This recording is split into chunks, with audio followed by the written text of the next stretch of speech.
ఇలా అదే బాబ్రీ మసీదు ప్రారంభం అంటే పోకపోతారా మీరు? మీ ఆలోచన ఏంది?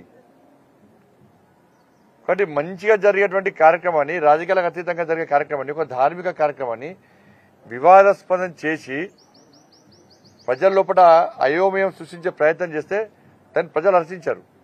ఎక్కడ భారతీయ జనతా పార్టీ తిరిగాల మీరు? ఇప్పుడు ఏమన్నారు? మీరు కటౌట్ పెట్టుకుని వద్దన్నారా? ఇప్పుడు అక్షంత కార్యక్రమంలో బీఆర్ఎస్ తిరుగుతున్నారు, కాంగ్రెస్ తిరుగుతున్నారు, కమ్యూనిస్టులు కూడా తిరుగుతున్నారు. ఏమైనా ఆపిరా ఎవరైనా?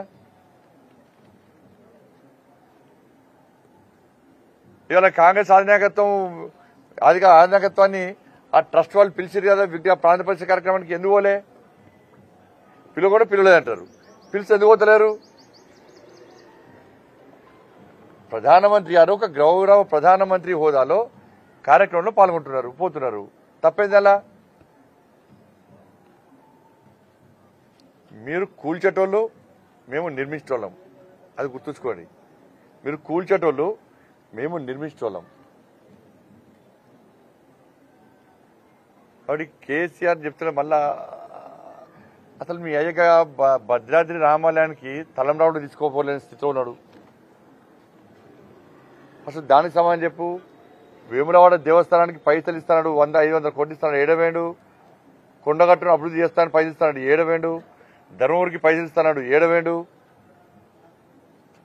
మీరు ఇచ్చేది కాక వేములవాడ దేవస్థానానికి సంబంధించి 5 కోట్ల రూపాయలను ఇవాళ వేరే ప్రాంతం తరలించే ప్రయత్నం చేస్తాం. మేము అడ్డుకుంటూ ఆగింది. అది మీకు హిందూ ధర్మం గురించి కానీ, హిందూ దేవాలయాల గురించి కానీ మాట్లాడే అర్హత కాంగ్రెస్ పార్టీలకు, బీఆర్ఎస్ పార్టీలకు లేదు. మీ స్వార్థ రాజకీయాల కోసం మీరు యాగాలు చేసేవాళ్ళు, పూజలు చేసేవాళ్ళు. దీన్ని తెలంగాణ సమాజం గుర్తించింది, అందరు గుర్తించారు.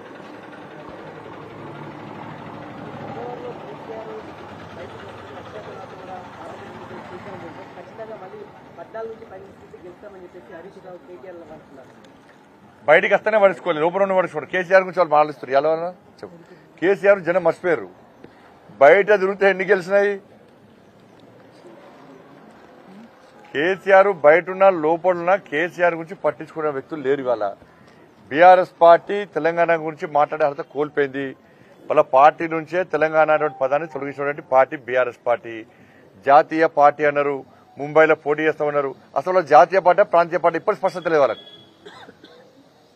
ఇది విక్తం, అది విక్తం, ఇది వస్తాం, అది వస్తాం అన్నారు. మేమే కీలక పాత్ర పోషిస్తాం ఈసారి పార్లమెంట్ ఎన్నికల్లో అన్నారు. ఏ రాష్ట్రంలో ఎన్ని సీట్లు పోటీ చేస్తారో స్పష్టం చేయండి. ఇక్కడనే క్యాండిడేట్ గతి లేరు. మీ బీఆర్ఎస్ పార్టీలే ఇవాళ మీ పార్టీ సింబల్ మీద పోటీ చేయడానికి సిద్ధంగా లేరు పార్లమెంట్ ఎన్నికల్లో. ఎందుకంటే ఏడవైనా గల్లీలో ఎవరున్నా కూడా ఢిల్లీలో మోడీ గారు ఉండాలని చెప్పి ప్రజలు కోరుకుంటున్నారు.